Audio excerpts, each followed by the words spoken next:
Hey guys, today is Time to Talk Day, and it's run annually by the mental health charity Time to Change, and I'm so excited about this. I mean, you probably can't tell, I probably don't sound that excited, but I really am. Not that I particularly know what I'm going to talk about, I'm just going to go with this. I don't have a script or anything, but is we just need to talk about mental health, and it is improving. People are talking about it more, and it is becoming a bigger issue.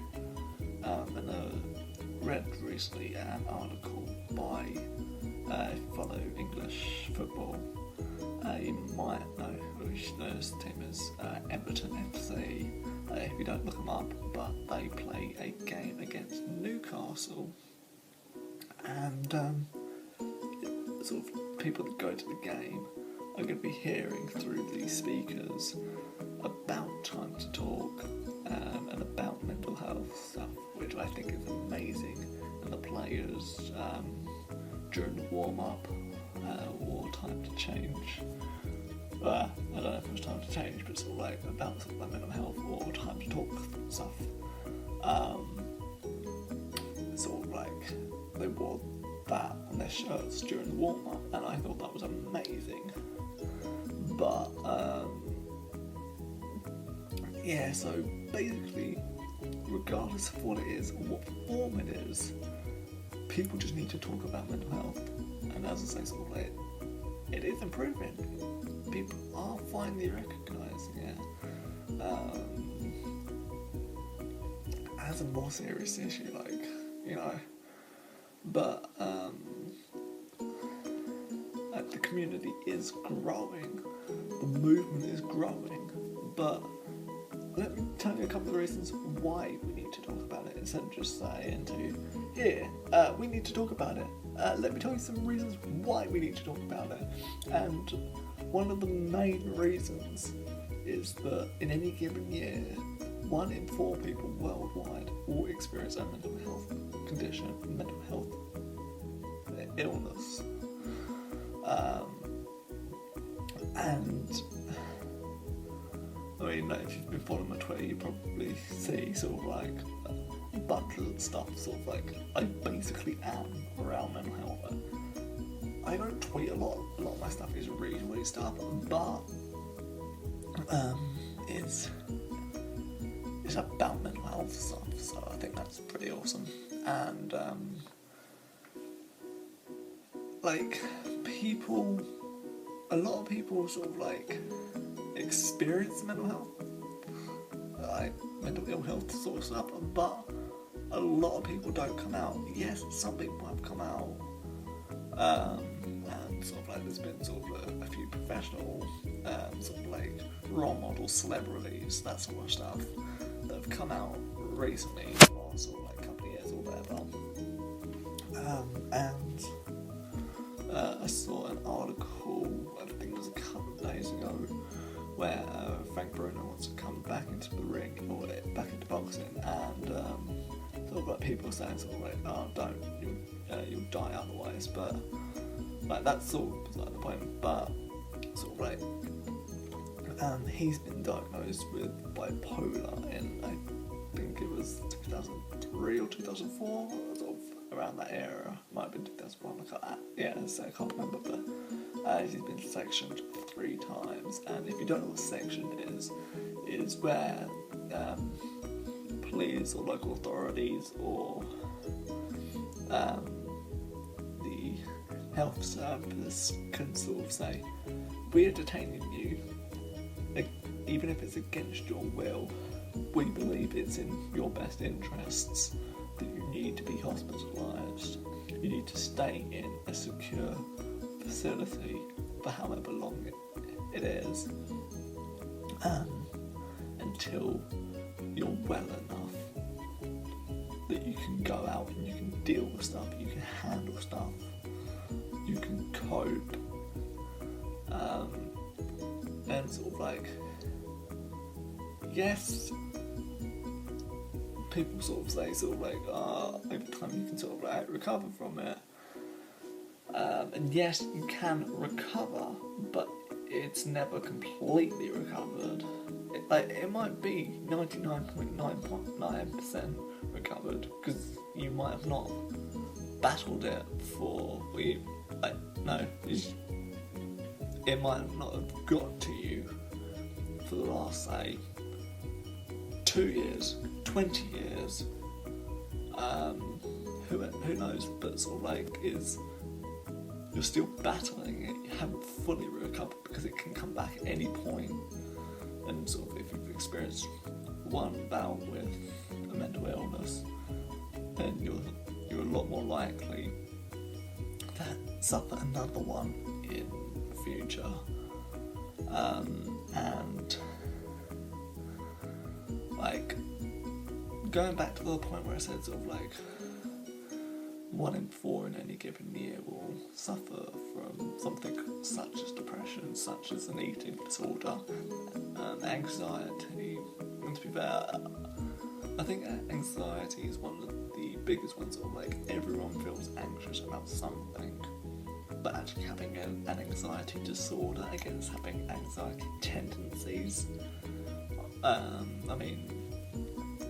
Yesterday I was meant to be having a jab about meningitis stuff, and to be fair, I understand why you need to have it, but I decided not to have it. And slay me in the comments if you want. You're stupid not having a jab. It doesn't hurt, it doesn't last long, whatever. I don't care. And I'm sorry to say that I don't really care what you think about that, but I didn't have it. And I said to them, and to be fair, the people that were there that were going to be giving it, or were from the college, and that said, we think you should have it, and this is the reason why. It can be so bad for you, and apparently looking to go back just after my camera died. But as I was saying, a lot of the universities were look towards having this jab thing, or being up to date with jabs or whatever, and I was fair enough, fine. I don't feel like you're particularly giving me much choice, but you're not really forcing me either. So I signed out, completed the consent form thing, filled it out, had to give it back to the nurse person. That's great English. But then it's just a case of, whatever, I'm rambling, but pulled out at the last second and then just didn't have it. But that's being a bit anxious about something, which is totally normal. A lot of people don't like it. I don't like needles, but actually having an anxiety disorder is completely different. And to be fair, I'm not pronouncing that I am a professional with anxiety, but that's why we need to talk about it so that people understand it more. So say you don't have a mental illness yourself, but someone you know will have, even if they don't tell you, they probably do. Someone that you know will have it, they just don't feel comfortable talking because of the stigma still. Some of the stigma is decreasing, but slowly, so it's still around, it's still quite prevalent.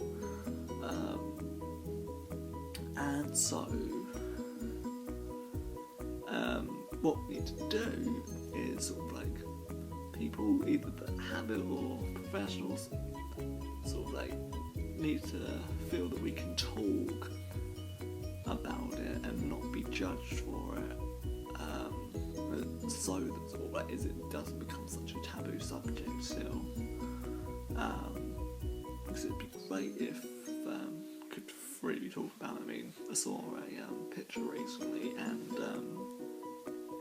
sort of people would be free to would feel free to talk about if they had like a broken arm or a broken leg or something, but they don't feel comfortable talking about if they feel depressed or if they have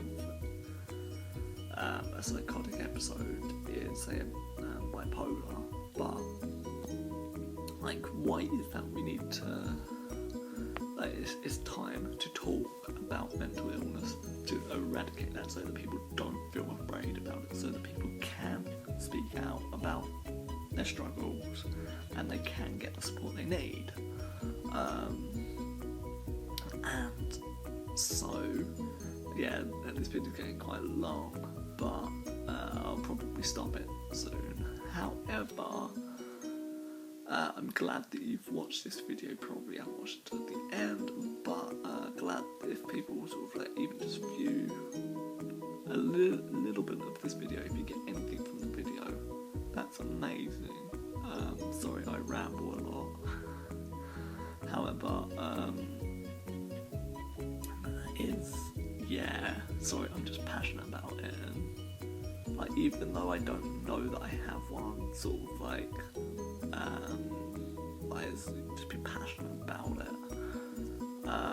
And so yeah, that's this video. I will be doing this again next year because I want to partake in it next year as well. I mean, I only found out about it for this year. I found out maybe a month ago.